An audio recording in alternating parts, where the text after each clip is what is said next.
Hello students, Neha ma'am this side. I know मैं बिल्कुल भी एक्टिव नहीं थी अपने इस चैनल पे, and because I was very busy with my classes. But अभी आपके जब बोर्ड एग्जाम्स आने वाले, सो आई थॉट कि मैं आईसीएसई एंड आईएससी स्टूडेंट्स के लिए इंग्लिश का जो पॉसिबल वीडियोस हो सकते हैं, चैप्टर्स के इंपॉर्टेंट नोट्स, एमसीक्यूज हो गया। क्लास 10 के तो एमसीक्यूज आते हैं ऑब्जेक्टिव्स में, एंड क्लास 12 के लिए एमसीक्यूज प्लस गिव रीजंस आते हैं ऑब्जेक्टिव्स में।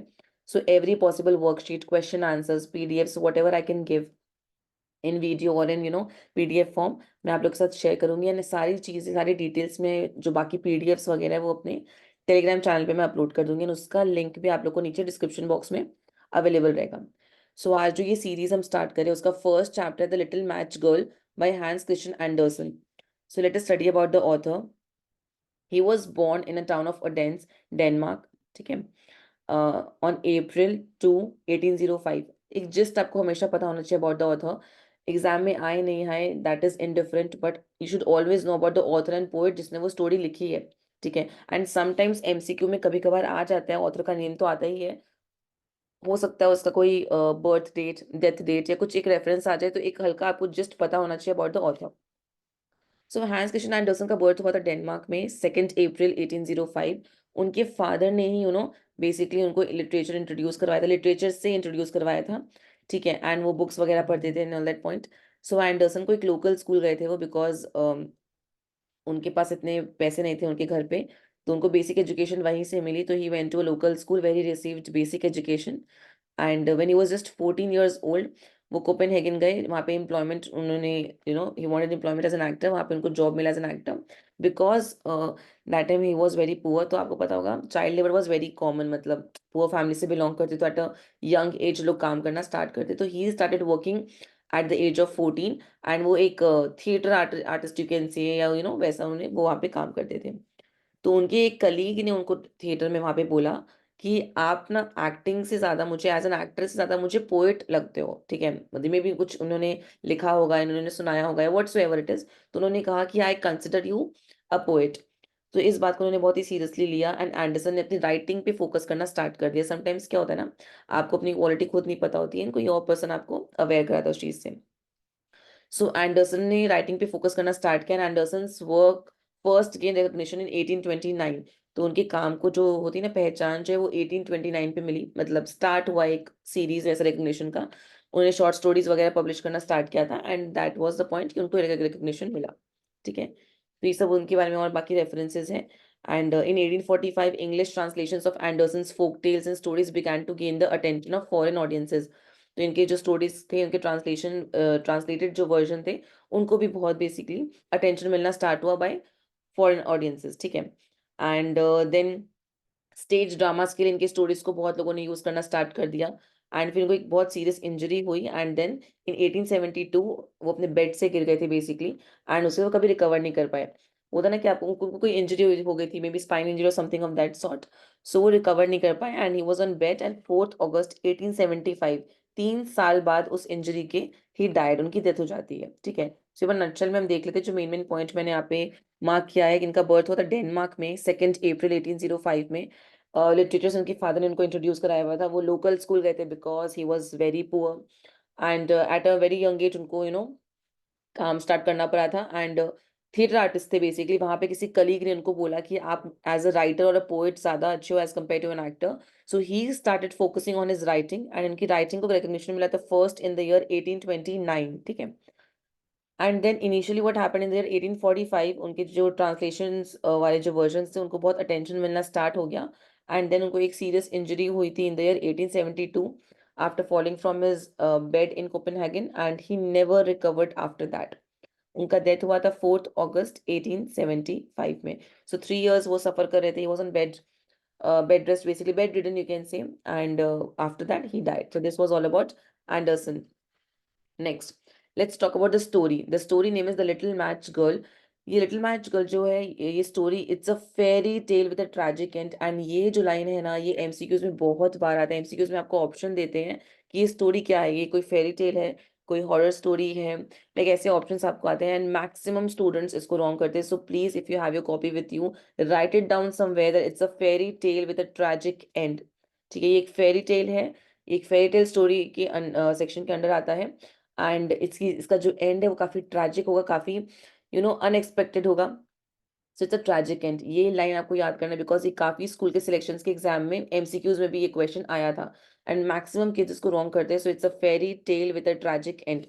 ये फर्स्ट पब्लिश हुआ था इन the year 1845। It was first publish in the year 1845, ठीक है। इनको इंस्पिरेशन मिला था इस स्टोरी का। होता ना कि आप कोई स्टोरी लिखते हो तब कहीं से इंस्पायर्ड होते हो। तो एक डैनिश आर्टिस्ट थे जिनका नाम था जोहान थॉमस, ठीक है। तो वहां पे उनकी एक पेंटिंग उन्होंने देखी थी। उस पेंटिंग में एक लड़की थी जो बेसिकली माचिस बेच रही है गलियों पे। देयर वाज अ पेंटिंग, एक आर्टिस्ट थे, उनका पेंटिंग था जिसमें एक लड़की माचिस बेच रही है स्ट्रीट में। She was selling matches in the on the streets, ठीक है। सो एक तो वो पॉइंट था एंड दूसरा उसकी मॉम के हार्डशिप को उन्होंने देखा है। एंडरसन ने बचपन से, as I told you, he was from a very poor family. So उन्होंने अपनी मॉम को मीनियल जॉब्स करते हुए में भी देखा है, ठीक है, या मॉम को सफर करते हुए देखा है, छोटे मोटे काम करते हुए देखा है। सो उन्होंने क्या किया ना, वो जो इमोशन था उस पिक्चर का, जो स्टोरी था, उस स्टोरी के को और अपनी मॉम के स्ट्रगल को उन्होंने मर्ज किया एंड देन ये स्टोरी उन्होंने लिखी, the little match girl. So the little match girl is a story जिसमें एक छोटी बच्ची मीनियल जॉब कर रही है and she is selling matches on the street एकदम ठंड के मौसम में। सो ये स्टोरी का इंस्पिरेशन था एक पेंटिंग से एंड पेंटिंग के साथ उन्होंने अपनी मॉम के हार्डशिप को कंबाइन किया and then the story was written. यहाँ पे देखिए लिखा हुआ, it is also based on his mother's hardships as a child. The story is about a girl whose father sends her to sell matches on a cold New Year's Eve. तो ये कहानी किसके बारे में? एक लड़की के बारे में जिसके पापा उसको माचिस बेचने के लिए एकदम ठंड में न्यू ईयर ईव में भेज देते हैं। 31st को उसको बोलते हैं, 31st, sorry new year eve है ना, तो इट इज बेसिकली सो उसको भेजते हैं कि आप जाओ एंड आपको माचिस सेल करके आना है। एकदम फ्रीजिंग कोल्ड वेदर रहता है and she was a very young girl, may be 12-13 year old. तो ये पॉइंट है। तो एक पेंटिंग से इंस्पिरेशन लेके अपनी मॉम के हार्डशिप को कंबाइन करके उन्होंने ये स्टोरी को लिखा था। एंड ये स्टोरी डिस्क्राइब करती है how the brutal cold of the night and the apathy of the people especially the wealthy lead to her tragic end. आप लोग सबने एक पोम पढ़ा होगा, द कोल्ड विद इन। तो उसका ही काइंड ऑफ ये वर्जन है कि नाइट का जो कोल्डनेस था, like it was very cold, वो तो चलो था ही, बट बिकॉज जो लोग थे, लोगों ने भी हेल्प नहीं किया, मतलब कोल्डनेस इन देयर हार्ट, ठीक है, weather was cold that was there, but the coldness of their heart वो भी एक रीजन है उसके एक ट्रेजिक एंड का।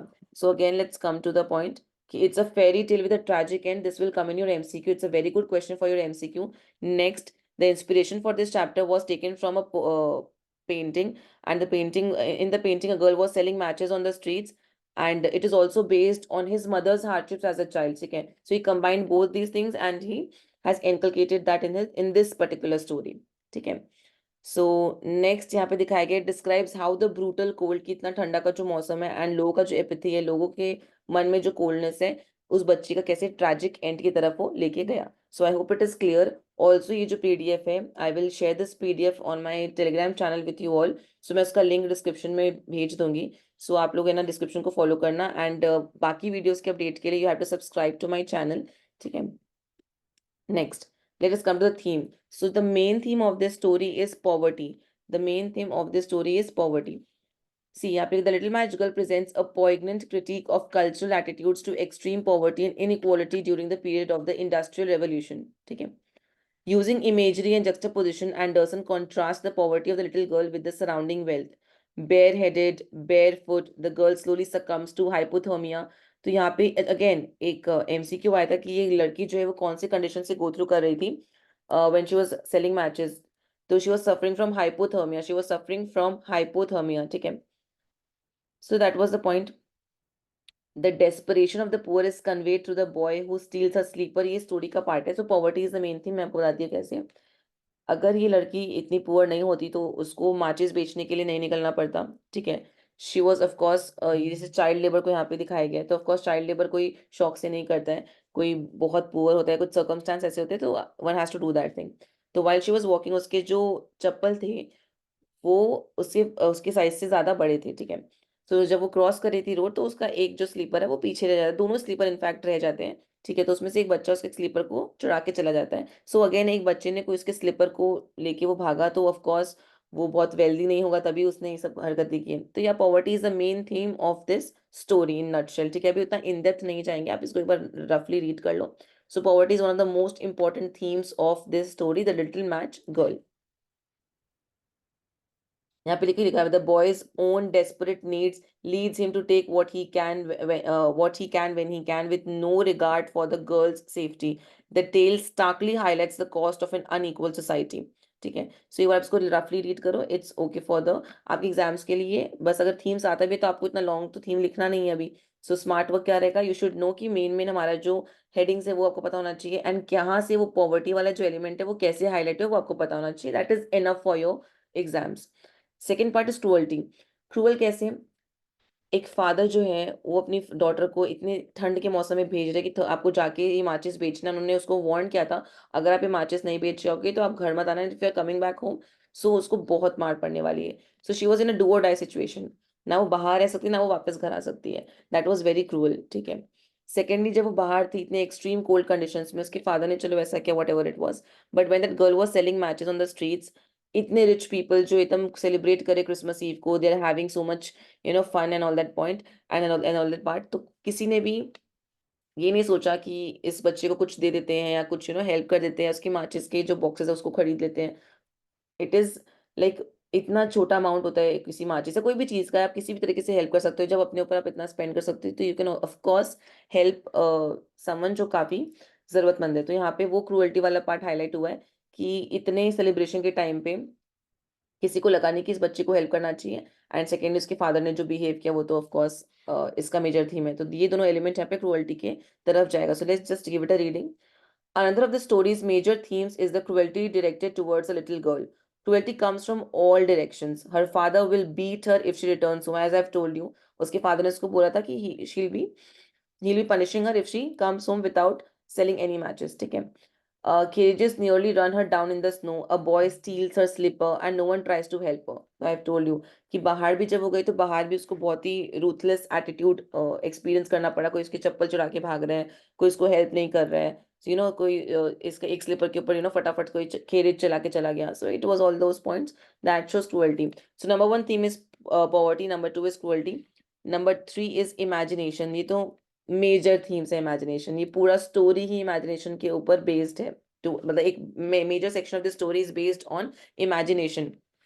सी, so another of the story's major theme is imagination. Please अपने कॉपी में आप लोग मार्क कर लो, one of the major themes of this story is imagination.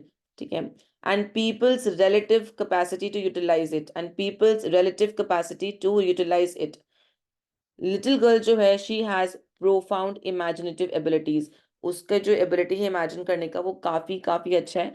जैसे ही वो माचिस जलाती है एट द एंड उसको बहुत ठंड लग रहा होता है, तो खुद को वार्म करने के लिए वो एक एक करके माचिस जलाती है। माचिस जब जब भी वो स्ट्राइक करती है एक मैच, तो सामने उसको एक विजन दिखता है। ठीक है, जैसे हम लोग नहीं करते, हम लोग घर पे प्रोजेक्टर लगा के हम लोग स्क्रीन पे कुछ देखते हैं, लाइक दैट।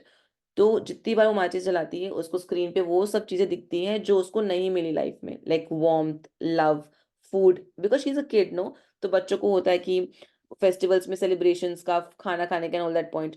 तो when she was doing that वो वही चीज देख रही थी जो उसको कभी लाइफ में नहीं मिला, लाइक एक फैमिली, एक वार्मथ, एक safety, and then delicious food. Christmas tree का शौक होता है बिकॉज ऑफ कोर्स 31st मतलब न्यू ईयर ईव है, तो क्रिसमस ही थोड़ा वाइब्स रहता है वैसा। सो किड्स को बहुत शौक होता है क्रिसमस ट्री देखने का, एंजॉय करने का। So yes, imaginative power was very strong and she was imagining those things which she couldn't afford or which she couldn't have, ठीक है, which she lacked in her life basically. So you just let's just give it a reading. uh Yes, the little girl has profound imaginative abilities. With each stroke of a match, she conjures a new vision of the warmth, food, prosperity, and love she lacks in her mental reality. By contrast, when people see her frozen body at the end of the story, the narrator comments that they cannot imagine what was in the girl's mind and heart before she died. All they see is an impoverished child who tried to keep warm as she froze. So till now we have done three main themes. First is PCI. PCI mark करना peace, poverty, C is cruelty. Number three is imagination. PCI. Poverty, cruelty, imagination. Poverty, cruelty, imagination. Number four is the afterlife. The afterlife.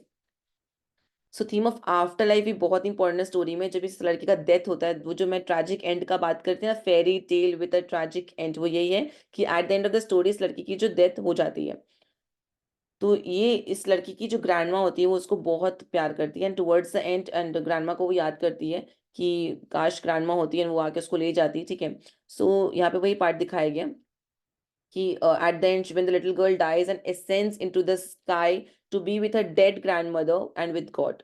Although the little girl suffered from starvation, cold, lack of love on earth, the narrator comments that in heaven she will not want for anything. ठीक है. So ये afterlife वाला जो element है यहाँ पे दिखाया गया है कि on earth she was treated very badly. She was devoid of food, love, warmth, safety, or basic amenities which a child, which everybody deserves. So यहाँ पे दिखाया है कि maybe after death she will be with her dead grandmother who loved her immensely and with God. So maybe she will have a very nice life after death. So the concept of afterlife is also highlighted over here. So we have four major themes right now: poverty, cruelty, imagination, afterlife. ठीक है. So that is the thing. Next is class differentiation. That is again a very important theme. Though the Little Match Girl is not set in a specific place, Anderson portrays in his tale not only a realistic and crude view of society in Victorian times, but also a deep criticism to social class differentiation. At those times, children were not regarded the same way as the people regard them nowadays. जैसे अभी आप लोगों को 18 year olds को या below 14 को हम children बोलते हैं, तो हमें children during those times, Victorian times, children बच्चों को मिनिएचर एडल्ट्स बोलते थे. आप लोग का एक चैप्टर ब्लू बीड में भी एक छोटी सी बच्ची को 12 साल की बच्ची को बोला गया चाइल्ड वुमन. ठीक है. सो दैट शोज कि बच्चों को बच्चा समझा ही नहीं गया है because of the child labour of course. So यहाँ पे एक टर्म हाईलाइट हुआ miniature adults and were usually used for cheap labour. और बच्चों से छोटा काम करवा, छोटा काम माने चीप लेबर होता है ना, लाइक बेगिंग हो गया या माचिस बेचना है, कुछ भी छोटा मोटा काम जो रस्तों पे कि आप ये कर लो या वो कर लो, जूता बनाना या चाय के शॉप में काम करना and all that menial jobs. So kids were considered as miniature adults. तो वो क्लास डिफरेंशिएशन था उस टाइम पे. So Anderson takes advantage of these strong social differences to leave a moral at the end of this tale. This consists of the idea that the children should be considered as creative people who are able to transcend difficult situations through the power of imagination. Right? So the girl जो suffer कर रही थी ठंड से, she was still capable of imagining certain things that would make her feel warm. वो तो चलो वो पार्ट आएगा ही. तो क्लास डिफरेंशिएशन यहाँ पे एकदम रिफ्लेक्ट किया गया स्टोरी में through the comforting vision the little girl had. Because class differentiation क्या दिखाया, अगेन वो बच्ची वही देख रही है जिसको मिला नहीं. एक अच्छा घर, ठीक है, एक अच्छा खाना, फूड, एंड यहाँ पे देखा एक जैसे का warm iron stove that depicts warm, safety, a sumptuous feast, मतलब very delicious food, a twinkling Christmas tree. Of course बच्चों को होता है Christmas tree का शौक, lights का शौक. So she was visualizing those things जो उसको कभी मिला नहीं. That shows class differentiation कि एक class of people को कुछ भी नहीं मिला, on the other hand एक class of people को इतना कुछ मिल गया, like that. ठीक है. So that was the point. So the first three visions clearly show the difference between the rich and the poor. That is what class differentiation stands for, right? The first three visions clearly show the difference between the rich and the poor and the things which the little girl could only dream of. It is symbolic of the apathetic attitude of the rich towards the poor. जो attitude है rich का, apathetic attitude means what, कि एकदम ignorant. ठीक है. Sympathy माने क्या होता है कि किसी के लिए आप दया दिखाते हो. Apathy is just opposite of it. So यहाँ पे जो rich people, they're spending thousands or lakhs or whatever on themselves, but they can't help a needy people, a needy person like this girl. So ये यहाँ पे highlight किया है class differentiation वाला point, जहाँ पे बच्चों को miniature adults बोलते हैं, and this girl is visualizing those things which she can't afford, of course. So yes, and Anderson plays with the interaction between violence and love. यहाँ पे क्लाइन लिखा हुआ है, it's very good, कि the little match girl can be analyzed as a work of opposites. इस पूरे story में आप opposites होता है ना, versus this versus this versus this. तो इसका एलिमेंट काफी अच्छा यहाँ पे शेयर किया गया. For example violence and love. Like violence from the father, क्योंकि फादर ने बोला कि अगर आप नहीं बेच के आओगे माचिस तो आपको घर आना अलाउड नहीं रहेगा. लव ग्रैंड मदर से, जो वो एक्सपेक्ट करती कि अगर ग्रैंड जिसकी अगर ग्रैंड माँ अगर जिंदा होती तो उसको बहुत लव करती, तो she want to go to her. Poverty and wealth, again she was very poor and जो विजन उसको आए थे वो वेल्थ अमीर लोगों के थे कि उनका घर कितना अच्छा है, everything is very nice, and she was poor. And बाकी जो वेल्दी पीपल है, सो कॉल्ड वेल्दी पीपल है, किसी ने उसकी हेल्प नहीं की. So that is also the element. Struggle and redemption. Struggle माने क्या, she was struggling when she was alive, but in her death she was feeling so relieved, and कि she's going to her grandma and she'll be safe there. So that was the part. Next, life and death. Again life and death, तो यहाँ पे दोनों दिखाए गए, life कैसा था and then death का जो पार्ट है. Faith and hope. ठीक है. So all these elements are used. in this chapter. So we have five major themes. First theme was poverty. Number second theme was cruelty. Number third was imagination. Number fourth was the afterlife. Number five was the class differentiation. And number six is violence and love. The bifurcation of the themes are like this, like we have discussed about violence and love, poverty and wealth. So उसी का यहाँ पे properly bifurcation किया हुआ है. Struggle, यहाँ पे struggle लिखा, that's just a typing error. Struggle and redemption is struggle and redemption, and love and death, faith and hope. So everything is mentioned over here. See, in this story, the little match girl had the hope that she would pull through the difficulties, right? And therefore, she continued to keep herself warm by lighting the matches. She had faith in God. It's written there. She had faith in God that He would help her. That was the faith कि no God will help you. होता है ना कि सब कुछ बुरा हो रहा है but you have that belief कि ऊपर कोई है, कोई पावर है जो आपको देख रही है, and that person, that power will of course help you. So she had that faith in God that he would help her, right? So when she lighted a match and saw her grandmother, she did not want to lose her and therefore lighted the whole bundle of matches. So back to back जब भी वो matches जला रही थी तो उसको एक vision आ रहा था. जैसे वो matches का लाइट खत्म हो रहा था तो विजन भी जा रहा था. But at the end when she saw her grandmother, she wanted to retain her, कि वो विजन नहीं जाए. तो she was striking the matches again and again, again and again, ताकि वो विजन सस्टेन कर जाए, लाइक दैट. ठीक है. सो यहाँ पे हाईलाइट हुआ. तो यही हमारा जो मेन एलिमेंट है. Let's just go through the themes again. First theme is poverty. Second is cruelty, third is imagination, fourth is the afterlife, fifth is class differentiation, and then bifurcation of minor themes are violence and love, poverty and wealth, struggle and redemption, life and death, faith and hope, and so on. ठीक है. So just write the major themes. अगर आपके question में आता है तो maximum 3 से 4 marks का आएगा. सो इतना लेंदी लिखना ही नहीं है.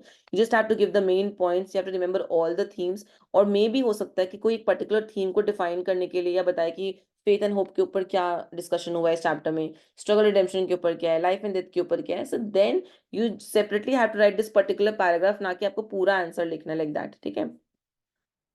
Now let us discuss fourth topic for the day. So we have completed about the author, then about the story and theme element. ठीक है. Style, narrative style. The story is written in third person narrative. ये पूरा कहानी third person narration में लिखा गया, मतलब he, she, it में लिखा गया है, मतलब third person perspective से, ना कि first and second person perspective से. The author takes the readers with him to witness the hardships being faced by the little girl. Throughout the story, he has shown her pain, her hunger, and her fear. So ये पूरा जो story है कहाँ पे, it is this action is confined to a street in a to a corner in a street formed by two houses where the little girl sits and tries to comfort herself from the cold by lighting the matches. से दो गली है ऐसे, like that, and उसके बीच में she sitting. सो वैसा एक setting of the story है. एंड ये पूरा स्टोरी का पार्ट आपका न्यू ईयर ईव पे हुआ है एंड ये continue till the hour of dawn, मतलब नेक्स्ट डे के मॉर्निंग तक ये पूरा चैप्टर में एलिमेंट दिखाया गया है. ठीक है. एंड मेन कैरेक्टर कौन है यहाँ पे, little girl. So author has maintain the unity of time, place and action in this regard. ठीक है. Next, symbolism. Symbolism are very important. Question में आता है कि आयरन स्टोव क्या सिंबलाइज कर रहा है, क्या एलिमेंट क्या सिंबलाइज कर रहा है, ये आपको बिल्कुल बिल्कुल पता होना चाहिए. ठीक है. तो दैट इज द थिंग. तो आयरन स्टोव क्या सिंबलाइज कर रहा है, the little girl felt as if she was sitting in front of the heat of the stove, that means warmth. ठीक है. Which is symbolic of the feelings of warmth. अगर iron stove symbolise कर रहा है feeling of warmth and safety, जो उसको घर पे नहीं मिल रहा था, घर पे मिलता तो वो बाहर नहीं जाती. और बाहर जाके भी अगर उसके फादर उसको ये बोलते कि अब जाओ माचिस बेच के, अगर नहीं भी बिकता तो you can of course come back to the place, कोई इशू नहीं है, आपको मार वार नहीं पड़ेगा. तो ऑफ कोर्स वो सेफ फील करती घर वापस आने को. पर ऐसा उसको नहीं बोला गया था. इनफैक्ट उसको बहुत एकदम स्ट्रिक्टली बोला गया था कि अगर माचिस नहीं, अगर आप सेल करोगे तो if will come back so you will be getting a very good scolding. So that was a very disheartening part of the story. So वो जो feeling of warmth and safety है आयरन स्टोव जो है वो reflect कर रहा है, which she longed for, जो उसको नहीं मिला अपने घर पे. And it reminded her of the love and affection which she got from her grand mother. ठीक है, यहाँ पे फ्रॉम होगा but this is the part. Next, Christmas tree क्या सिंबलाइज करे, Christmas tree which the little girl saw in her vision was huge. It was a very huge tree, brightly lighted, beautifully decorated. ठीक है. The sort of which could be found in a wealthy home. जो बड़ा सा tree होता है वो आपको कहाँ दिखता है, मॉल्स में दिखता है. ऑफ कोर्स अगर हम लोग घर पे कितना बड़ा क्रिसमस ट्री लगा सकते हैं, एक बहुत ही शॉर्ट हाइट ट्री है, छोटा सा ट्री हम लोग घर पे लगाते हैं. पर बड़ा जो एकदम मैसिव बड़ा क्रिसमस ट्री होता है वो बड़े जगह पे मॉल्स पे, या जो बहुत ही वेल्दी पीपल होते हैं वो लोग अपने घर पे वैसा लगाते हैं. सो ऑफ कोर्स उसको जो बड़ा सा ट्री दिखा था वो यार बात हो. The evergreen Christmas tree is a sign of undying life. Christmas tree आपको पता है, लाइक अगर हम लोग तुलसी का पौधा लगाएंगे तो वो ऑफ कोर्स खत्म हो जाएगा अगर हम उसको वाटर नहीं करेंगे, ठीक से वो नहीं करेंगे। पर क्रिसमस ट्री हम ओवर द इयर्स हर साल यूज कर सकते हैं। तो यहाँ पे क्रिसमस ट्री सिंबलाइज कर रहे हैं अनडाइंग लाइफ को, रीबर्थ क्यों, because we can reuse the Christmas tree every year, right. So यहाँ पे मेन सिंबोलिज्म के कॉपी में you just have to write this part, undying life, rebirth and stamina needed to endure the winter months. These three words you have to write. अगर exam में आता है कि Christmas tree क्या symbolise कर रहा है, undying life, rebirth and stamina which is needed to endure the winter months, that is it. तो लिटिल गर्ल यहाँ पे ट्राई कर रही है सर्वाइव करने का ये एक्सट्रीम कोल्ड वेदर को by lighting the matches. Okay, so यहाँ पे हम लोग का सिंबोलिज्म में फर्स्ट एलिमेंट क्या था, iron stove, that means warmth and safety, जो उसको नहीं मिला वो सिंबलाइज कर रहा है। एंड क्रिसमस ट्री में क्रिसमस ट्री सिंबलाइज कर रहा है तुम्हारा अनडाइंग लाइफ, रीबर्थ, स्टैमिना जो आपको चाहिए to endure the winter months. Okay, next is shooting stars, Hindi में भी कॉल टूटता हुआ तारा, shooting star. So while she was staring at the sky after hallucinating a Christmas tree, जो वो देख रही थी, लिटिल गर्ल को एक शूटिंग स्टार दिखता है, ठीक है। एंड एक इसको ऐसा किसी ने बताया था, सी ग्रैंडमा ने बोला था कि जब भी कोई शूटिंग स्टार दिखता है तो मतलब someone is about to die, ठीक है। क्योंकि उसकी ग्रैंडमा उसको ये बात बोलती थी कि अगर आपको तो सॉरी एक फॉलिंग स्टार दिखता है तो that represents a human soul ascending to heaven. अच्छा, अगर ये क्वेश्चन भी आता है कि फॉलिंग स्टार क्या रिप्रेजेंट करते हैं, ऐसी ग्रैंडमा क्या बोलती थी, तो ये उसमें भी आप सेम आंसर लिखोगे कि जब भी कोई तारा टूटता है या एक फॉलिंग स्टार दिखता है आपको, दैट मीन्स एक सोल ऊपर जा रहा है। तो उसको नहीं पता था, she does not realise she is the person dying, that is the ironical part also, कि वो एक टूटता हुआ तारा देख रही है तो शी फील्स कि अच्छा किसी का डेथ हो रहा होगा and someone is going there, but she doesn't realise कि she is the one who is going there, that is the ironical part also. Matches, अच्छा मैचेस क्या सिंबलाइज कर रहे हैं, यहाँ पे मैचेस दिखाए गए basically again warmth, discovering the magical ability to मतलब जो इमेजिनेशन का पावर है ना, वो माचिस जलाने के बाद ही उसके इमेजिनेशन आ रहे थे। सो वार्मथ को भी दिखा रहा है, उसके मैजिकल एबिलिटी को भी डिस्कवर किया गया, imaginative skills you can say, ठीक है। एंड इसका desire for safety and comfort, जब वो लास्ट में माचिस जलाते हैं उसको अपनी ग्रैंड माँ दिखती है तो उसमें उनको कंफर्ट दिखता है and she want that comfort कि वो रहे। तो बार बार बार बार वो बच्ची माचिस जला रही है, जला रही है, जला रही है, तो दैट इज द एलिमेंट जो यहाँ पे हाईलाइट हुआ है, ठीक है। सो यहाँ पे बोला गया है for warmth, discovering her magical ability to imaginatively satisfy her desires for safety and comfort in the form of food, warmth, prosperity, love, तो ये वाला एलिमेंट है। अगेन मैचेस वाला पॉइंट ये, तो याद रखो कौन कौन सा हमने सिंबोलिज्म किया है, आयरन स्टोव जो वार्मथ को रिप्रेजेंट करता है, Christmas tree undying life, rebirth उसको रिप्रेजेंट करता है, shooting star basically a soul ascending towards heaven उसको रिप्रेजेंट करता है, मैचेस वार्मथ को, डिस्कवरिंग देयर मैजिकल एबिलिटी उसको रिप्रेजेंट करता है, fair hair. She had very long fair hair. So in the time Hans Christian Andersen was writing, blonde hair was a symbol of purity and youth. जो blonde hair था ना, ये एक symbol है तुम्हारा प्योरिटी एंड यूथ का, it was symbol of purity and youth and therefore वो emphasise कर रहा था लिटिल गर्ल, वो उसके इनोसेंस को एम्फसाइज कर रहा है, that shows her innocence, you know. So it symbolizes her innocence over here. Cold, cold यहाँ पे दिखा रहा है हार्डशिप को, डेस्परेशन को, होपलेसनेस को, जैसे cold within the heart का coldness, that shows hardship, desperation, hopelessness. So वो एलिमेंट यहाँ पे हाईलाइट हुआ गया है कि वो she was Frozen two death and she was suffering through hypothermia, जब बहुत ठंडा होता है ना हमारा खून जाम हो जाता है, ऐसा नहीं होता लाइक दैट, तो वो कंडीशन का नाम है हाइपोथर्मिया। ये भी काफी सारे स्कूल्स के सिलेक्शंस के पेपर में मैंने देखा कि ये क्वेश्चन आया था कि she was going through what, क्या चीज से वो सफर कर रही थी, तो उसमें एक ऑप्शन था हाइपोथर्मिया, तो बच्चों को पता ही नहीं बिकॉज चैप्टर में मेंशन नहीं है, पर चैप्टर के बैकड्रॉप पे जो भी नोट्स हम लोग कलेक्ट करते हैं कहाँ से जो बेस्ट बेस्ट मिलता है तो उसमें ये चीज लिखी हुई है, she was going through hypothermia. तो अगर एक अच्छे लेवल का पेपर सेट होता है तो बी प्रिपेयर्ड। ये दो क्वेश्चन काफी अच्छे हैं, it is a fairy tale with a tragic and number 2 she was suffering from hypothermia. Next, ये पोएम कौन से सेक्शन में आता है, ये भी आपके एमसीक्यू में आ सकता है कि एक पोएम एक डायडैक्टिक स्टोरी है। एक डायडैक्टिक स्टोरी क्या होता है, जिसमें आपको एक मॉरल सिखाया जाता है, व्हाट इज अ डायडैक्टिक स्टोरी। एक डायडैक्टिक स्टोरी होता है जिसमें आपको मॉरल सिखाया जाता है, इसमें क्या मॉरल सिखाया गया हम लोगों को कि कि इतने रिच होके भी बेसिकली हम लोग किसी को हेल्प नहीं कर पाए and all that point, so we should always try to help someone in our mean, within our means, ठीक है, जितना भी हम हेल्प कर सकते हैं उतना वी शुड हेल्प अदर्स। सो वो यहाँ पे मॉरल यहाँ पे हाईलाइट हुआ है, ठीक है। यहाँ पे दिखा story is meant to teach, आपको सिखा रहा है, और किसको सिखा रहा है, स्पेशली द वेल्दी को, ठीक है। If God is giving you something, अगर गॉड आपको चूज करे कि आपके पॉकेट में कुछ वो एक्स्ट्रा दे रहा है as compared to others, so you have to use that for those people जिनको नहीं दिया गया, to show empathy for those who do not have the basic necessities of life. So story आपको सिखा रहा है, स्पेशली अमीर लोग को सिखा रहा है कि वो एम्पैथी दिखाएं उनको जिनके पास बेसिक नेसेसिटी लाइफ का नहीं है, ठीक है। ये वाला पूरा पॉइंट हमारा कवर हुआ। इट्स डायरेक्टिव स्टोरी मतलब क्या है, जो एक एक लोगों को सिखा के जाते हैं, मॉरल लेसन सिखा के जाते हैं, वो पॉइंट है। इमेजरी में आते हैं, देखो तो यहाँ पे काफी सारे इमेजरी यूज हुआ है, उसमें से एक है हमारा विजुअल इमेजरी, ठीक है। सो ये सब विजुअल इमेजरी है, all the Windows candles gleaming, ये सब लाइंस मैंने बुक से ही मेंशन किया है, मतलब चैप्टर वाइज लिया हुआ है टेबल में। और ये इमेजरी बेसिकली इमेजिनेशन वाले एलिमेंट्स का ही है, जब इमेजिनेशन आ रहा था तो टेबल पे तुम्हारा फूड रखा हुआ है एंड क्रिसमस ट्री है, वो सब जो एलिमेंट है वही इमेजरी में कवर हुआ है। So you can take a screenshot of this particular part, या फिर आप इसको बुक में ही मार्क कर लोगे तो बेटर रहेगा, ठीक है। सो ऑल्फैक्टरी एंड गस्टेटरी इमेजरी तुम्हारा होता है सेंस ऑफ टेस्ट के लिए बोलते हैं, ऑल्फैक्टरी तुम्हारा स्मेल के लिए बोलते हैं, स्मेल के लिए ऑफ कोर्स फूड वाला जो पार्ट है, रोस्ट गूज जो बन के आया था क्रिसमस ईव पे या न्यू ईयर ईव पे, वॉट एवर इट इज, ठीक है। एंड टैक्टाइल इमेजरी आपका होता है सेंस ऑफ टच, तो हर तरह का इमेजरी यहाँ पे यूज हुआ है। एंड जहां जहां इमेजरी यूज है मैंने उस पर्टिकुलर लाइंस को मार्क कर दिया है। उतना अभी इन डेप्थ जाने का जेन्युइनली टाइम नहीं है, तो आप इसको देख के अपने बुक में मार्क कर लो। एंड अगर इसमें से एग्जाम्स में कोई भी इमेजरी पूछता है तो you just have to code these lines, that's it. तो ये आपका अलग अलग इमेजेस, सबका मीनिंग ही मैंने इसमें दिया है। एंड ऑफ कोर्स ये नोट्स मैं अपने टेलीग्राम चैनल पे शेयर कर दूंगी। All you have to do, you have to share this video among your friends, and आपको मेरा टेलीग्राम चैनल ज्वाइन करना है, जिसमें सारे नोट्स, सारे important MCQs, worksheets, question answers आपको अवेलेबल किया कराए जाएंगे। अगर मैं वहां आपको रिस्पॉन्ड नहीं करूंगी, you can mail me also, but आपको सारे नोट्स प्रोवाइड किए जाएंगे।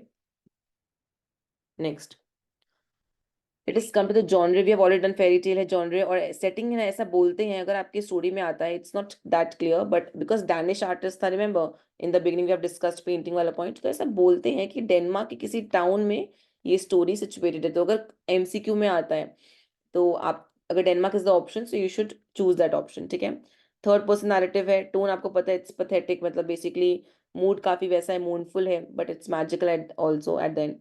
सो प्रोटैगनिस्ट कौन है, हमारा little girl is protagonist. Antagonist कौन है, उसके पेरेंट्स, पेरेंट्स में स्पेशली फादर, एंड वो लड़का जो उसके चप्पल चुरा के भाग जाता है, ठीक है। इतनी ठंड में रहती है तो एक चप्पल चुरा के भागना is very you know bad for her basically. Major conflict क्या है यहाँ पे, she can not return home without receiving a beating from her father. Major conflict यही है कि वो घर नहीं जा सकती, बिकॉज उसको घर पे बहुत मार पड़ेगा, अगर उसने नहीं सेल किया होगा तो उसको घर पे बहुत मार पड़ने वाली, that is the thing. And living her to wander the streets as her hypothermia sets in, and she was suffering through what, she was suffering through hypothermia as I told you earlier as well, ठीक है। Climax क्या है, story का climax है, when the little girl ascends to heaven, when she was going towards heaven with her grandmother, leaving behind a hunger, cold, cruelty of the mortal world, ठीक है। Just a second, okay. अच्छा, फोरशैडोइंग क्या होता है, फोरशैडोइंग मतलब कुछ बुरा होने वाला होता है। सपोज एक मूवी है, आपने अगर खर्चनी मूवी देखा होगा तो मैं उसका एग्जांपल लेके बताती हूँ। जब मूवी स्टार्ट हुआ था तो स्टार्टिंग में विलन को दिखा दिया गया था कि उसकी एंट्री दिखाई गई थी and he is the villain, ऐसे दिखा दिया गया था। बट देन आमिर खान जो गर्ल है उसका स्टोरी डेवलप हो रहा था, तो विलन का कोई रोल नहीं था उसमें। आई वाज वंडरिंग कि अगर कोई रोल ही नहीं है तो उसको शुरू में दिखाया क्यों गया। But towards the and he came and he killed the girl, the lead, ठीक है। सो फोरशैडोइंग माने क्या होता है, शुरू में आपको हिंट देना कि कुछ बुरा होने वाला है, आपको थ्रू आउट नहीं पता चलेगा बट टुवर्ड्स एंड कुछ बुरा होगा, ठीक है। तो वैसा कुछ। सो गर्ल का डेथ फोरशैडोड था by the science of frostbite, I told ना, खून जाम होना, फ्रॉस्ट बाइट, हाइपोथर्मिया, इतना ठंड लगना, तो ये सब ऑलरेडी फोरशैडोइंग है। ये सब बच्चे को जब हो रहा है तो वी कुड सेंस कि हाँ maybe she can die in future, अगर ये हालत रहा तो, ठीक है। पैराडॉक्स मतलब ऑपोजिट्स हो गया काइंड ऑफ, कि जब वो मर रही थी तो मरते हुए के इंसान का चेहरे का जो एक्सप्रेशन होता है वो दिखाता है कि वो इंसान की क्या फीलिंग रही होगी while the towards the death, ठीक है, या while that person was dying, तो क्या उसका इमोशंस रहा होगा, वो यहाँ पे हाईलाइट होता है। सो इमोशन वाज, जब वो मर चुकी थी या मर रही थी तो उसके चेहरे पे एक स्माइल थी, ठीक है। That was, everybody was thinking कि इतनी एक्सट्रीम खोल में बेचारी बच्ची मर गई, पर उसके चेहरे पे स्माइल क्यों थी, because of the last vision जो उसने देखा था ग्रैंड माँ को। बिकॉज यहाँ पे अर्थ पे उसको, मतलब ऑफ कोर्स यहाँ पे दुनिया में उसको इतना पेन मिला, उसको फैमिली में लव नहीं मिला, बाहर लव नहीं मिला, कोई सिंपति नहीं मिला किसी से भी। सो यहाँ तो she was just in pen. So when she was going there, she knew कि she is in a better place. That is why she was smiling. So this is the paradox. तो अगर ये आते तो आप इसमें लिखना paradox। जो भी मैंने ग्रीन लाइन से मार्क किया, आप उसको देख लो, एक बार गो थ्रू कर लो। These are the things which you have to do. मैंने अभी अभी आपको आयरनी डिस्कस किया कि आयरनी क्या था, ऊपर में हमने डिस्कस किया था कि वो बच्ची बोलती है फॉलिंग स्टार को देखते हुए कि समवन मस्ट बी डाइंग, टूटता हुआ तारा देख के बोलती है कि अच्छा कोई मरने वाला है, पर उसको ये नहीं पता कि she is the one who is about to die, ठीक है। एंड दूसरा बात है, एक और ड्रामेटिक आयरनी है कि ये माचिस जला रही है वार्मथ के लिए, ये सबसे बड़ी ड्रामेटिक आयरनी है कि at the end of the story यहाँ पे लिखा हुआ है her frozen body surrounded by people who see her assume, मतलब होता क्या है ना, जब वो मर जाती है तो उसके डेथ के उसके बॉडी के आसपास काफी सारे माचिस गिरे हुए होते हैं। तो लोगों को लगता है कि बेचारी बच्ची माचिस जला रही थी खुद को वार्म करने के लिए, बट रियलिटी वी नो, हमने चैप्टर पढ़ा है, एक जिस्ट आपको पता होगा कि एवरीबडी नोज कि the little girl didn't light the matches solely for warmth, उसने माचिस के लिए नहीं, मतलब वार्मथ के लिए नहीं जलाया था, हाँ इनिशियली जलाया था, but it was not solely for warmth, ठीक है। The narrator comments that they have no idea what was in the mind, उसके माइंड में क्या चल रहा था डाइंग मोमेंट्स में, किसी को नहीं पता, उसके चेहरे पे क्यों स्माइल थी किसी को नहीं पता। सो या that is these two things are हमारा आयरनी। अगर एग्जाम में आयरनिकल पार्ट आता है, इन दोनों का आप मेन चीज जिस्ट में लिख दो। अगर सिंबॉलिक क्वेश्चंस आते हैं तो सिंबॉलिक वाला पार्ट हमने ऊपर डिस्कस कर लिया है। थीम्स अगर आता है वो भी हमने ऊपर डिस्कस कर लिया है, ठीक है। अगर अबाउट द स्टोरी में शॉर्ट में आता है तो वो भी हमने ऊपर डिस्कस कर लिया है, ठीक है। Now let us come to metaphors and similes. So metaphor, symbol in personification का I'll tell you, तीनों ही तुम्हारा भाई बहन है, like that। तीनों ही कंपैरिजन की फैमिली को बिलोंग करते हैं, चाहे वो मेटाफर हो, चाहे वो सिमिली हो, चाहे वो पर्सोनिफिकेशन हो, ठीक है। फर्क क्या है, अगर लाइक और एज यूज किया हुआ है आपके वर्ड में, जैसे she is like her mother तो वो सिमिली है, लाइक और एज अगर यूज किया गया है तो इन द फॉर्म ऑफ कंपैरिजन, ठीक है, तब वो सिमिली है। किसी इंसान का ट्रेट को मैंने नॉन लिविंग या नॉन ह्यूमन से कंपेयर किया है तो वो पर्सोनिफिकेशन है, नाम में पर्सन लिखा हुआ है। मैंने कहा chair is dancing, chair non living है और डांसिंग एक इंसान का ट्रेट है, तो चेयर इज डांसिंग ये तुम्हारा मेटाफर हो गया, ठीक है। अब मैं दो चीज को कंपेयर कर रही हूँ, पर उस सेंटेंस में ना लाइक और एज है, ना कोई इंसान इन्वॉल्व है, ठीक है, और लेकिन कंपेयर हो रहा है, तो क्या बचा हमारे पास, मेटाफर, वो फिर आपका मेटाफर हो जाता है, ठीक है। सो यहाँ पे एक लाइन है लाइक अ थिन व्हील, तो वो सिमिली है, like a little candle simile है, पिक्चर ऑफ मिजरी आपका मेटाफर है, ठीक है। सो ये मार्क कर सकते हो कि आजकल क्या है, आईसी अपने क्वेश्चंस का लेवल अप कर चुका है, ठीक है। तो वो पोम्स के अलावा, पोम्स में तो डिवाइसेस आते ही आते हैं, आजकल चैप्टर्स में से भी पूछ लेते हैं कि कौन सा फिगर ऑफ स्पीच ऊपर पैराग्राफ में यूज हुआ है। आपको एक पैराग्राफ दे देंगे, दे विल आस्क यू कि which figure of speech is being used in the above paragraph. So you should be updated कि ये जो फिगर ऑफ स्पीच मैंने मार्क किया, आपको पता होना चाहिए कौन सा क्या फिगर ऑफ स्पीच है, ठीक है। नेक्स्ट कैरेक्टर्स में आते हैं। Little magical of course main lead है, प्रोटैगनिस्ट है। इनके बारे में मैं इतना इन डेप्थ यहाँ पे नहीं पढ़ रही हूँ बिकॉज हमने काफी ऊपर पढ़ा है, चैप्टर में we read it, so you can just go through it. And अगर इसके ऊपर आता है कोई क्वेश्चन कैरेक्टर स्केच के ऊपर, तो आप आराम से पार्ट को लिख सकते हो। सो टेक अ स्क्रीनशॉट, और मैं तो नोट्स फिर उसमें शेयर कर ही दूंगी। ग्रैंड मदर अगेन, जो एंड में आके उसको लेके जाती हैं, ठीक है, she was the only person who loved her immensely. उसके फादर, ठीक है, और यहाँ पे स्लीपर थीव जिसने उसका स्लीपर चुरा लिया था। रोस्ट गूस को भी यहाँ पे एज अ कैरेक्टर ऐड किया गया है, ठीक है। It was there in the books, तो मैंने उसको थोड़ा पढ़ के दो तीन जगह मैंने पढ़ा था, तो रोस्ट गूस को भी एज अ कैरेक्टर यहाँ पे इंक्लूड किया गया है, ठीक है। सो यू कैन, बिकॉज वो बच्ची इमेजिन कर रही थी कि गोज जैसे रोस्ट हो रहा है और वो खुद चल के उसके पास आ रहा है, ऐसे कूदते हुए उसके पास आ रहा है, ठीक है। होता है ना कि आपको कुछ चीज़ चाहिए, आपको खाना है ना, आप इमेजिन करो कि वो फूड खुद आपके पास आ रहा है वो चल के, तो वो एलिमेंट से रोस्ट गोज भी एक कैरेक्टर में आता है। So 1 2 3 4 5, we have 5 main characters over here. We have done our metaphor and symbolism means figure of speech is done. तो आजकल चैप्टर्स में भी फिगर ऑफ स्पीच आते हैं, so it's my humble humble humble request, please go through this, ठीक है। Next let us come to the title. The appropriateness of the title of any story is judged by how well it reflects the content. कोई भी title का जो appropriateness है वो दिखता है कि कंटेंट कितना अच्छा डिलीवर किया है। सो जो हमारा टाइटल लिटिल मैच गर्ल का, वो एप्ट है बिकॉज वो किसके इर्द गिर्द घूम रहा है, वो घूम रहा है आपका लिटिल गर्ल के आसपास, जो क्या बेचती है, माचिस बेचती है, ठीक है। ऑथर ने कोई नाम नहीं दिया बच्ची को, उन्होंने उसको एक पुअर लिटिल गर्ल, मतलब कोई नाम नहीं है चैप्टर में उसका, तो little match girl means poor little girl बोला गया, और little match girl you can say, ठीक है। अच्छा नाम क्यों नहीं दिया गया, दैट मीन्स व्हाट कि ये किसी पर्टिकुलर बच्चे की कहानी नहीं है, ये बहुत सारे बच्चों की कहानी है। उस जमाने में विक्टोरियन टाइम्स में, जब उनको हम लोग मिनिएचर एडल्ट्स बोलते थे, चाइल्ड लेबर कराया जाता था, तो ये काफी सारे बच्चों की कहानी है, इसलिए हमने यहाँ पे एक पर्टिकुलर नेम देकर उसको स्पेसिफाई नहीं किया, हमने सबको कवर किया इसमें। यहाँ पे लिखा हुआ है this indicates that she was just one of the many poor children belonging to the lower section of society during the Victorian era, who had to face hardships because of poverty. ठीक है, तो this is the part वो indicate करे कि she was just one of the many poor children जो इस lower section को belong करती है इस एरा में, जिसको हार्डशिप्स फेस करना पड़ा था बिकॉज ऑफ पॉवर्टी।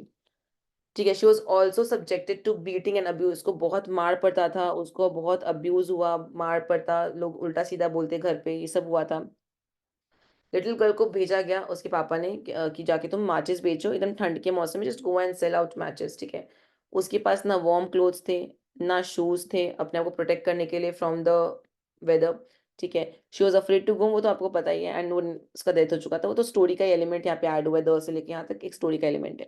ठीक है, तो यहाँ पे बेसिकली स्टोरी का एप्रोप्रिएटनेस क्या, लिटिल मैच गर्ल क्यों एप्ट है, बिकॉज एक छोटी बच्ची रहती है जो मैचेस सेल कर रही है। ठीक है, एंड दूसरा पार्ट पॉवर्टी को तो हाईलाइट कर रहा है, कोई पर्टिकुलर नाम नहीं दिया गया। ठीक है, जो मैच है MATCH मैच, देखिए ऊपर वाला जो वर्ड था वो तो सुपरफिशियल लेवल पे हमने कर लिया, मतलब सरफेस लेवल पे कि एक छोटी सी बच्ची जो मैचेस बेच रही है, पर इन डेप्थ हमारे टाइटल का क्या मीनिंग है, इन डेप्थ मीनिंग क्या है वो हमेशा जानना जरूरी है। जो वर्ड मैच है वो आपका it does not only refers to the act of selling matches, सिर्फ मैचेस बेचने के एक्ट में रेफर नहीं कर रहा है। ठीक है, बच्ची जो बेच रही है टू अर्न मनी, बट ये सिंबॉलिक है वार्मथ एंड होप को भी, वार्मथ एंड होप को भी सिंबलाइज करता है। जो वर्ड मैच है ये सिर्फ इस एक्ट को रेफर नहीं कर रहा है, मतलब मैचेस बेचने के एक्ट को ही रेफर नहीं करता है पैसे कमाने के लिए, बट ये ऑल्सो वार्मथ एंड होप को भी सिंबलाइज करता है। ठीक है, little girl lights up matches to keep herself warm in this way, she witness some of the most pleasant visuals before she passed away, so hence the title is appropriate. ठीक है, and justified you can add. So ये हम लोग का main elements है of the title. पहले क्या बोला कि किसी भी टाइटल का एप्रोप्रिएटनेस उसके कंटेंट पे डिपेंड करता है। ठीक है, लिटिल मैच गर्ल क्यों इंपॉर्टेंट है, बिकॉज छोटी बच्ची इसलिए लिटिल। ठीक है, मैच गर्ल मैचेस बेचती है इसीलिए कोई नाम नहीं दिया गया इसको, एंड उसकी कहानी को थोड़े से शॉर्ट में बताया गया। देन इसका इन डेप्थ मीनिंग क्या मैच का वो बताया गया, एंड हेंस हमारा title is purely ready. Next story में आते हैं, ये हमारा स्टोरी का पार्ट है, एंड ऑल्सो ना स्टोरी में कुछ कुछ वर्ड्स डिफरेंट है, कुछ कुछ लाइंस डिफरेंट है, बिकॉज ये मेरा कुछ पुराना वर्जन लिया हुआ था, तो आपकी नए वर्जन में थोड़े बहुत वर्ड्स रिप्लेस किए हुए, ज्यादा कुछ मेजर डिफरेंस नहीं है, वो आप वेरिएबल है, मतलब उसको मैनेज कर पाओगे। ठीक है, सारा वर्ड मीनिंग्स मैंने ट्राई किया, मैं सबका सारा वर्ड मीनिंग्स यहाँ पे मार्क कर लूँ, जो जो इंपॉर्टेंट एलिमेंट्स है इट्स माई हम्बल रिक्वेस्ट, आप कॉपी में इसको लिख लो। ठीक है, it was so terribly cold means the word terrible, जो भी आपकी बुक में शायद कुछ और वर्ड है बट ऐसा ही कुछ रिजेंबल करो उस वर्ड को। इट वॉज एक्सट्रीमली कोल्ड, पहले ही बोल दिया कि नॉर्मल कोल्ड से ज्यादा कोल्ड है, पहले ही क्लैरिफाई कर दिया नॉर्मल कोल्ड से ज्यादा बहुत ज्यादा कोल्ड है। स्नो वॉज फॉलिंग, स्नोफॉल हो रहा था, and it was almost dark, अंधेरा हो चुका है, इवनिंग केम ऑन, अंधेरा हो चुका है, स्नोफॉल हो रहा है, मतलब पूरा एटमोसफेयर सेट कर रहे हैं कि it was extremely cold. The last evening of the year, साल का आखिरी शाम है, ठंड में, इन कोल्ड ग्लूम, दो word cold and gloom, CNG, cold and gloom, एक poor little girl bare headed. अगर मैम ये क्वेश्चन बहुत बार आया हुआ है कि what was the condition of the girl, ठीक है, तो ये बेयर हेड थी, सर पे कुछ नहीं था, कोई मफलर या नथिंग वाज देयर, कोई कैप नहीं था, बेयर फुट, पाँव पे कुछ नहीं था, and she was walking through the streets, वो रास्ते में चल रही थी, तो BNB मार्क करना, पहले क्या था कोल्ड एंड ग्लूम, तो मैं मेन मेन कीवर्ड मार्क करूँ ना, तो टेरिबल, कोल्ड ग्लूम, बेयर है, terrible, cold gloom, bare headed, barefoot, ये पांच वर्ड हम लोग का मेन यहाँ पे होता है। मैं एक बार इरेज करती हूँ सब कुछ, फिर मैं आपको यहाँ पे मेन मेन पांच वर्ड को मार्क करके दिखाती हूँ। आपकी बुक में शायद टेरिबल की जगह कुछ और होगा तो आप उसको मार्क कर लो। Terrible, bare head, cold, gloom, and then bare foot. ठीक है, 1 2 3 4 5, these 5 words are very very very important. ये पांचों वर्ड के थ्रू उन्होंने पूरा बता दिया कि what she was going through, and वो रास्ते में चल रही थी। Of course when she had left her house she had slippers on, but what good had they been, जब वो घर से निकली थी उसके पाँव में स्लीपर्स थे, पर क्या फायदा उस स्लीपर्स का, क्योंकि जो उसका स्लीपर थे उसके साइज से ज्यादा बड़े थे, किसी और के स्लीपर्स उसने पहने होंगे, प्रोबेबली अपनी मम्मी के या फिर किसी एल्डरली पर्सन के स्लीपर उसने पहन के रखे थे। They were very big slippers, बहुत बड़े स्लीपर्स थे, बहुत बड़े थे, for they belonged to her mother. ठीक है, सो ये वाला पॉइंट था, why she was walking barefoot, तो you can add this line की she had slippers but baby they were too big for her as it belong to her mother. तो वो sleeper कैसे खोए, अच्छा ये भी क्वेश्चन है कि how she lost her slippers, तो ये वाला पॉइंट आएगा, she had lost them in running across the road, वो फटाफट भागते हुए जा रही थी, जब दो कैरेजेस आए, it had rattled, what is the meaning of rattled, फटाफट से नहीं जाते, मेक और cause to make a rapid succession, मतलब फटाफट से आना है, आप डर जाते हो, सो आप कंफ्यूज होते हो कि लेफ्ट राइट की लेफ्ट जाए कि राइट जाए, उतने में आपका चप्पल खुल जाता है। One slipper she had not been able to find again, एक तो उसको मिला ही नहीं, and a boy had run off with the other saying he could use it very well as a cradle someday when he had children of his own. तो दो sleeper थे, एक तो उसको मिला ही नहीं, कहाँ चला गया, मे बी कैरेज में फंस के आगे चला गया होगा। एंड एक जो था वही बच्चे ने ले लिया था। बच्चे ने बोला कि उस चप्पल को वो क्रेडल बनाएगा, जैसे झूला नहीं बनाते उस पे के ऊपर कपड़ा, आपको पता होगा पहले गांव में कपड़े का झूला बनता, दो एंड्स पे साड़ी को बांध के बच्चे को बीच में सुलाते थे। तो यहाँ पे क्या होगा, नीचे कुछ हार्ड चीज होनी चाहिए जिससे कि वो थोड़ा बैलेंस हो पाए। तो स्लीपर को रख के उसके ऊपर कपड़ा लपेट के he can make a cradle when he will have kid of his own. तो वो इमेजिन करके वो चप्पल लेके भाग गया। तो स्टोरी आती है कि बच्चे ने क्यों उसका चप्पल चुराया, तो आप ये सब कहानी लिख सकते हो। तो जो जो मैं मार्क कर रही हूँ, हाईलाइट कर रही हूँ पार्ट को, वो पार्ट आपको एकदम कॉपी में लिखना है, ठीक है। पहला 5 वर्ड से उसका कंडीशन को डिस्क्राइब किया गया, and then other parts we have discussed. Someday when he had children of his own, and so the little girl walked on her naked feet, which were quite red and blue with the cold. उसका पाँव पूरा एकदम barefoot था, and एकदम ठंड से red and blue हो चुका था पूरा, प्रॉपर्ली ठंड के मारे। वो एक ओल्ड एप्रन पहनी हुई थी। अगर उसका फिजिकल अपीयरेंस पूछता है, you can add these points also. Old apron था, उसमें सामने एक पॉकेट था, तो उसमें she was carrying several packages of matches, matches जैसे डोरेमोन का पॉकेट नहीं है, लाइक दैट वैसा। And she held a box of them in her hand, और हाथ में भी कुछ माचिस थे, पॉकेट में भी कुछ माचिस थे। No one had bought any from her all day long, किसी ने कोई माचिस उससे नहीं खरीदा। And no one had given her a cent, cent माने यहाँ पे पैसे हो गए, किसी ने उसे 1 रुपया नहीं दिया, किसी ने उससे माचिस भी नहीं ली। Shivering with cold and hunger she crept along a picture of poor little girl, तो वो कांप रही थी ठंड से। एंड एक पूरा पिक्चर था मिजरी का। What is the meaning of misery? एकदम फिजिकल और मेंटल डिस्ट्रेस को यहाँ पे हाईलाइट करते हैं। एक प्रॉपर मिजरी का पिक्चर था वो बच्चा, ठीक है। उसके ऊपर the snowflakes fell on her long fair hair, उसके बालों पे ऐसे स्नोफ्लेक्स गिर रहे थे, ठीक है। Which hung in a pretty curls over her neck, तो पूरा कर्ली हेयर था, तो स्नोफ्लेक्स नहीं होता आपके बालों पे फंस जाते हैं, it will look so beautiful, white colour के flakes on a curly blonde hair वैसा। इन ऑल, ये इसका फिजिकल अपीयरेंस का बात हो रहा है। In all the windows lights were shining, because Christmas Eve है तो लाइट्स वगैरह थे। And there was a wonderful smell of roast goose, roast goose बनने का प्रॉपरली कहीं से स्मेल आ रहा था। For it was New Year's Eve, मुझे याद नहीं आ रहा है रोस्ट गूस का भी एलिमेंट था, जिस एरिया की बात हो रही है ना वहाँ पे रोस्ट गूस मिलते थे। मुझे एग्जैक्टली याद नहीं है कि कहाँ का बात हो रहा है, पर मैंने कहीं पढ़ा था ये चीज़। Yes, she thought of that, तो रोस्ट गूस बन रहा था, and because new year eve है तो उसको यही लगा। Corner made formed by two houses, one of which in a corner formed by two houses, which projected farther out into the street than the other. She sat down. दो घर के बीच में होता है ना एक्स्ट्रा जगह होता है, वहां वो बैठ जाती है। And drew up her little feet under her. पाँव को ऐसे ऊपर करके, ऐसे होता है ना लाइक दिस, ऐसे करना ठंड के मारे, तो वो ऐसे बैठ गई थी। She was getting colder, but did not dare to go home. अच्छा, why she did not dare to go home? We all know. हमने इंट्रो पार्ट में कर लिया है। For she had sold no matches nor earned a single cent. एक पैसे नहीं कमाए, एक माचिस नहीं बेचा है। And her father would surely beat her. पापा से उसको बहुत मार पड़ने वाली है। Besides, it was cold at home. इसके अलावा घर पे बहुत ठंडी थी। For they had nothing over them but a roof through which the wind whistled, even though the biggest cracks had been stuffed with straw and rags. ठीक है, तो क्या हुआ था? घर में भी ठंड था, घर क्योंकि इनका देखो कच्चा हाउस होगा, बहुत पुअर रहे होंगे, तो घर पे नहीं था कि आपका कच्चा हाउस है तो हर जगह होल है ना, आप उसमें लाइक कपड़ा स्टफ करके रखे हो, तो कपड़ा जब स्टफ भी करते हैं हम लोग उसमें, तो साइड से कहीं से एक हवा आती है, लाइक दैट वैसा। तो वहाँ पे जो क्रैक्स थे वहाँ पे उन्होंने स्ट्रॉ एंड रैग्स, पुराने कपड़े स्ट्रॉ वगैरह से स्टफिंग किया, बट स्टिल हवा आता है, लाइक दैट वैसा। ठीक है। Her hands were almost dead and cold. दो रीजन है घर नहीं जाने का, पहला फादर का रीजन, एंड दूसरा घर पे भी बहुत ठंडी है, बिकॉज घर आपका पक्का हाउस है, कच्चा हाउस, ठीक है। तो घर पे काफी जगह आपका क्रैक्स है, तो वहां पे लूप होल्स है, मतलब आई मीन क्रैक्स है, तो आप सामान मतलब कपड़ा स्टफ करके रखे, तो ठंड तो उसको वैसे भी वहां पे भी लग रही है। उसके हाथ एकदम सुन हो चुके थे, कोल्ड थे। Oh how much one little match girl warm her, little match, so sorry. Oh how much one little match might warm her, so एक माचिस कितना ही उसको वार्म कर देगा। If she could only take one from the box and rub it against the wall and warm her hands, एक माचिस अगर वो लेके वार्म कर भी लेती है खुद को, तो एक माचिस से तो खुद को कितना ही वार्म कर लेगा इतने एक्सट्रीम ठंड के मौसम में। She Drew one out scratch, वो जब हम माचिस जलाते हैं ना वो जो आवाज होता है, तो उसी आवाज को यहाँ पे बोला गया। हाउ इट स्पटर्ड, तो हल्का हल्का जो माचिस जलता है वही पूरा एलिमेंट यहाँ पे डिस्क्राइब किया गया है। नीचे मैंने पिक्चर भी शेयर किया, आप उसको भी देख सकते हो। एंड बर्न, कैसे वो ऐसे स्पटर किया, and then it burn. It made a warm bright flame, एकदम वार्म ब्राइट कलर का फ्लेम था, like little candle, like a small candle, as she held, ऐसे कैंडल जैसे माचिस हमने जलाया, तो she was holding it like this, like a candle, ठीक है। But it gave a strange light, strange light क्यों? बिकॉज उसको भी इमेजिनेशन दिखेगा ना, like that. It really seem to the, मतलब एक विजन आएगा उसके इमेजिनेशन का जो पार्ट है. It really seemed to the little girl as if she were sitting before a great iron stove with shining brass knobs and a brass cover. Copy में लिख लो आप imagination 1, imagination 2, imagination 3. पहला imagination है, वो बैठी हुई एक आयरन स्टोव के सामने, उसमें एकदम ब्रास नॉब्स है. ठीक है, यहाँ पे बनाया गया, देखो ये विजन 1 है.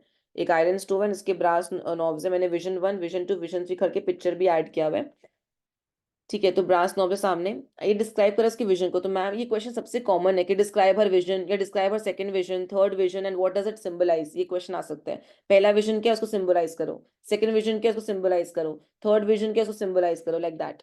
ठीक है. तो she were sitting before a great iron stove with shining brass knobs and a brass cover. How wonderfully the fire burn. कितना ब्यूटीफुली वो फायर बर्न हो रहा था. How comfortable it was. The youngster stretched out her feet. उसने पाँव को अपना stretch किया टू वार्म. उसने अपने पाँव को स्ट्रेच किया उसको वार्म करने के लिए. शी फेल्ट की स्टोव है ना, तो स्टोव की तरफ उसने किया पाँव को वार्म करने के लिए. एंड जैसे ही वो वार्म करने के लिए जाती है, उतने में उसका फ्लेम खत्म हो जाता है. Stove vanished. जो उसका विजन था vanished. And she had only the remains of the burnt match in her hand. उसके पास माचिस का बर्न्ट पार्ट का बस बचा कुचा जो रेमिनेंस है वही बचा रह गया था. ये एक एलिमेंट दिखाया गया है. जब भी उस वो अपनी मनचाही चीज को देखती है और उसको पकड़ने के लिए वो जाती है, वो गायब हो जाता है. दैट शोज कि इस बच्ची को अपनी लाइफ में कभी भी अपना मनपसंद चीजें उसको नहीं मिली है. सो एट द एंड जब उसको ग्रैंड माँ दिखती है, she want her to stay there, she want her to be with her. ठीक है, दैट इज वाई उस चीज की वजह से वो बार बार माचिस को जलाती रहेगी. तो पहला विजन वॉज दिस, आप मार्क कर लो. Second vision, she struck another match against the wall, it burned brightly.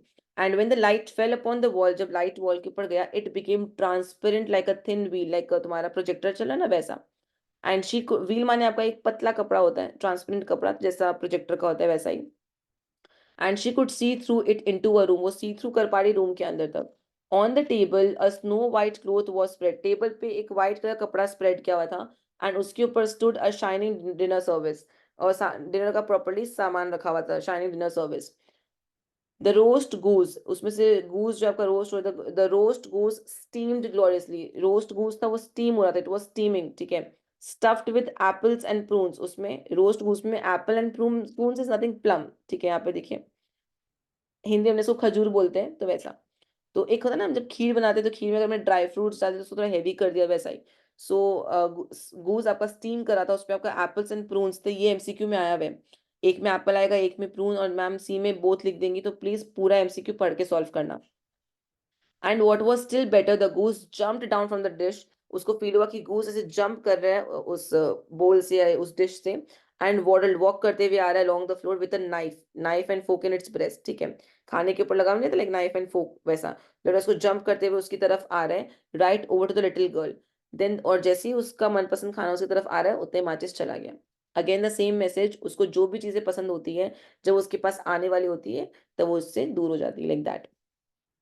ठीक है, this was the second vision. Then the match went out and she could only see the thick cold wall. Again वही same vision, cold wall. She lighted another match. ये third vision है guys, please mark कर लो, पहला, दूसरा and तीसरा विजन. Then she was sitting under the most beautiful Christmas tree. था वो बैठी हुई एकदम सुंदर क्रिसमस ट्री के under. It was much larger and much more beautiful. बहुत बड़ा था, बहुत खूबसूरत था. Then the one she had seen last Christmas. उस क्रिसमस से बहुत ज्यादा बड़ा, बहुत खूबसूरत, जो उसने पिछले क्रिसमस में देखा था. Through the glass door at the rich merchants home. उसने रिच मर्चेंट, किसी अमीर इंसान के घर पे उसने देखा था. होता ना कभी 1-2 साल पहले, या कभी उसने देखा हो पिछले साल किसी अमीर के घर पे एकदम बड़ा सा क्रिसमस ट्री, तो वैसे उसने यहाँ पे देखा. ठीक है, तो यहाँ पे जब उसने देखा ग्लास डोर के अंदर, तो she felt very good. Thousands of candles burned. बहुत सारे कैंडल्स जल रहे थे on the green branches. Candles लगे हुए थे, पिक्चर्स लगे हुए थे, एकदम प्रिंट शॉप्स में नहीं होते वैसा, पिक्चर्स वगैरह लगाए हुए थे. The little girl reached both her hands. Again वो दोनों हाथ से क्रिसमस ट्री को पकड़ने के लिए जा रही है, तो क्या होगा. Then the match went out. Match again माचिस बुझ गया, खत्म हो गया. But the Christmas lights mounted higher. But इस बार ना मार्च विजन पूरा खत्म नहीं हुआ. ऐसे लगा क्रिसमस की लाइट जो है वो ऐसे ऊपर जा रहा है, हायर मीन स्काई की तरफ जा रहा है. ये ना थर्ड विजन का एक्सटेंशन है. अगर आपकी एग्जाम में फोर्थ विजन पूछता है, तब आप ये वाला पार्ट लिखना. अगर फोर्थ विजन नहीं पूछता है, जब भी आपसे थर्ड विजन पूछा जाएगा, आप थर्ड विजन तो बोलना कि क्रिसमस ट्री था, पर साथ में इसका जो कंटिन्यूएशन है कि लाइट ऊपर गया एंड व्हाट शी सॉ, वो भी आप लिख देना फॉर सेफ साइड. ठीक है. तो जैसे ही वो लाइट लगा ऐसे ऊपर आसमान की तरफ गई, वो लाइट क्रिसमस की जो लाइट थी, she saw them now as bright stars in sky, वो लाइट ऊपर जाके लग रहा है एकदम स्टार्स बन गए प्रॉपर्ली, ठीक है। और उस सारे स्टार्स में से एक स्टार नीचे गिरता है। तो ये तीसरा विजन का कंटिन्यूएशन है। अगर एग्जाम में फोर्थ विजन बोल के आता है तो यहाँ से लिखना। अगर फोर्थ विजन नहीं आता और थर्ड विजन आता है, थर्ड विजन का दो बाइफर्केशन है, इसको आप अच्छे से बताना, ठीक है। She saw them now as bright stars, ऐसे लाइट्स ऊपर गए, स्टार्स बने, स्टार्स फिर नीचे आके गिर के, तो उसमें से कोई एक तारा नीचे गिरता है एंड उससे वही आपका shooting star forming a long line of fire, ठीक है। एक शूटिंग स्टार आता है उसमें से एक। तो वो बोलती है अच्छा नाउ समवन इज डाइंग, वो बच्ची सोचती है। For her old grandmother the only person who had loved her and who was now dead had told her that when a star fell down a soul went up to God, क्योंकि उसकी दादी ने मैंने उसको बोला था कि जब भी एक तारा टूटता हुआ तारा आता है तो एक सोल ऊपर जाता है। शी रब्ड अनदर मैच, उसने वापस से माचिस जलाया वॉल के अगेंस्ट। वापस it became very bright and in the glow the old grandmother stood clear and shining kind and lovely. ये सब वर्ड्स अब याद कर लो।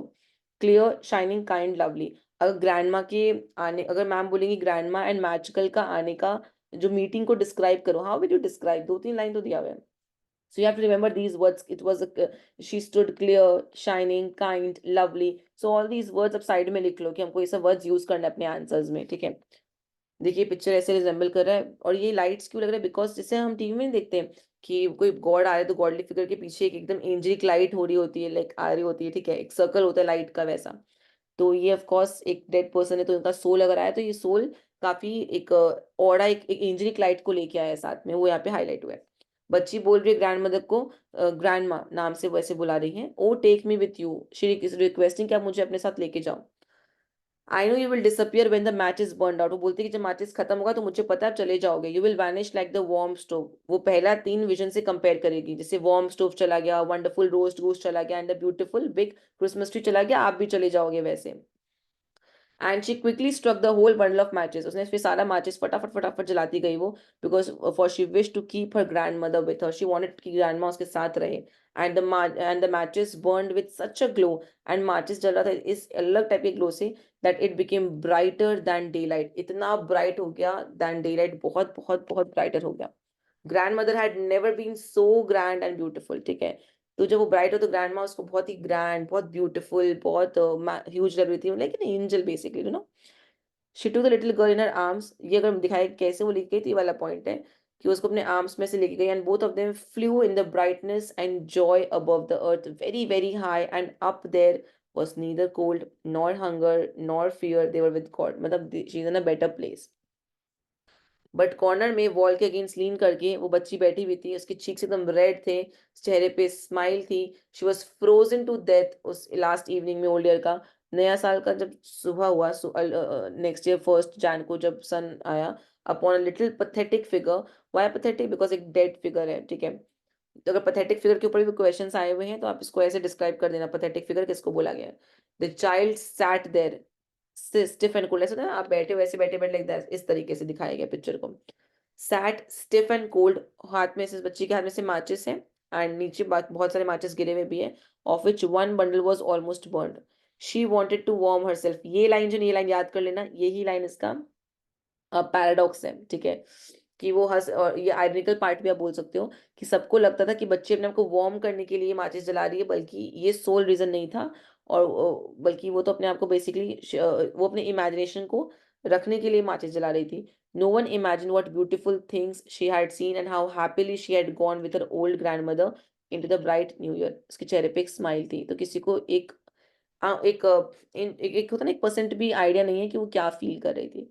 सो ये पूरा इंपॉर्टेंट पार्ट है इसका। इसमें से vision 1, vision 2, vision 3 of course main part है, ठीक है। स्टार्टिंग में जो उसकी हालत थी वो इसका मेन पार्ट है, इसके फादर वाला पार्ट इज वेरी इंपॉर्टेंट।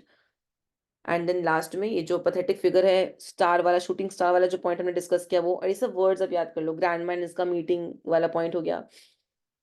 तो यार इतना आप कर लो कि मोर देन इनफ है। और इसी के नीचे वाले पीडीएफ में मैंने सारा आरटीसी शेयर किया, ये रहा आपका आरटीसी। रेड वाला पॉइंट आपका एक्सट्रैक्ट है, नीचे क्वेश्चंस शेयर्ड है। So these are the RTC which you have to do, okay. सो ये आपको मैं अपने टेलीग्राम के चैनल पे भेज दूंगी। सो मैं टेलीग्राम चैनल का लिंक मैं शेयर कर दूँ, but for that I, it's my humble humble humble request, मुझे मोटिवेशन मिले कि मैं और अपना बाकी चैप्टर्स का भी पीडीएफ बनाऊँ। For that I want each one of you to subscribe to my channel, hit that like button, bell icon को भी आप क्लिक करना ताकि आएगा वीडियो का notification, and also share this video among your friends, अगर उनका भी कुछ हेल्प हो जाए, एंड उनको भी अगर नोट्स वगैरह चाहिए रहेंगे तो उनको भी टेलीग्राम का जो चैनल है वो ज्वाइन करना पड़ेगा, जिस सबका लिंक मैं आपको नीचे डिस्क्रिप्शन बॉक्स में दे दूंगी, ठीक है। So thank you so much, and I try जितनी जल्दी से जल्दी बाकी वीडियोस बन पाए ताकि मैं इसको एसएप शेयर कर सकूँ। So yes, all the very best, and इस सीरीज का पूरा पूरा बेनिफिट आप उठाओ, and target 100 is the name of the series, target 100, उससे नीचे में बात ही नहीं करनी है, टारगेट 100, ओके।